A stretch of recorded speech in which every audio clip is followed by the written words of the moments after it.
In this video we're going to have the TCL 55R617 review. We will have a detailed look on the various features this product possesses. This video will help you decide whether this television is perfect for your needs. We provided a link on the description to give you the best prices on the market right now.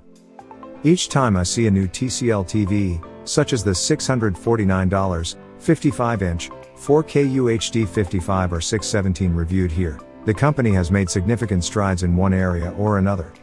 A couple of years ago it was adopting the excellent Roku operating system. This year, it's delivering color in HDR, Dolby Vision specifically, that's competitive with TVs costing twice as much.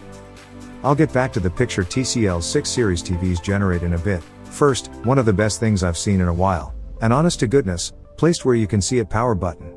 Somewhere along the line, these fell out of favor with TV manufacturers, banished to the back of the chassis or some other inconspicuous location. Possibly because of Samsung's one-time ridiculous habit of making them bright blue and leaving them burning all the time. This one is large, obvious, and placed on the lower right front of the TV as you can see below, but it doesn't shine constantly. Sweet. And yes, I just devoted more than a paragraph to a single button. Beyond that which I just discussed, you're talking nice, but not extraordinary design, a pewter-colored bezel and a rectangular shape. TCL talks up their thinner from screen to edge bezel, which of course allows a larger TV in a smaller space should that happen to be a requirement of yours. It measures 3 inches front to back, and it weighs in at roughly 38 pounds, so it's easily wall mountable via the VESA mount point, but it's not what you'd call a disappearing design. The input/output ports are recessed into the back right, as you look at it, of the TV's housing, 360Hz HDMI 2.0, with HDCP 2.2, one of which supports the audio return channel, ARC, an optical S/PIF audio out, a single USB 2.0 port, a 3.5mm headphone jack, a 3.5mm AV input that accepts an included breakout cable with stereo RCA and composite video input jacks, and 10/100ths Ethernet, with an 802.11 acres adapter on board. The remote works via Bluetooth, but there's no support for other Bluetooth devices, so you can't connect wireless headphones to it or stream music from a mobile device. The Roku Os TCL delivers unrivaled content presentation and succinct navigation. Live preview of the content playing on the inputs has been added, assuaging just about the only complaint I ever had about Roku. Okay, that and having to create an online profile to use the service. Note that you do not need to supply credit card info, although that fact is not made obvious. Simply quit the sign-up process without filling out those fields. The Tcl Remote is essentially a Roku remote. It's basically the same remote you'd get if you bought one of Roku's higher-end set-top boxes. It has a minimal number of buttons and is quite efficient. The remote supports voice commands and has a headphone output for private listening via headphones or earbuds.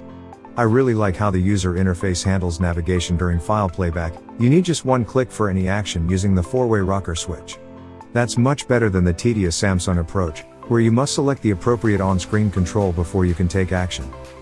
Like all TV vendors, TCL uses sexy-sounding but essentially meaningless technobabble, such as nano-band photon technology, in the marketing of its TVs. Photons are the particles that comprise light, among other things, and nano could mean anything really small, though it generally hints at quantum dots, which as far as I'm aware of, do not occupy a place in the TCL's display technology. Wide color is also mentioned, which means a broader range of colors. I'm assuming TCL is trying to say that they use a narrow spectrum LCD light source, and that the set produces a broader range of colors compared to other TVs. In terms of color and HDR, the TCL 6 Series punches impressively far above its weight class. A firmware upgrade that solves some of the backlighting issues would be welcome, although those appear rarely enough that they shouldn't ruin the overall experience. But give the tires a really hard kick if you're especially sensitive. It suffers many of the image foibles of an entry-level TV.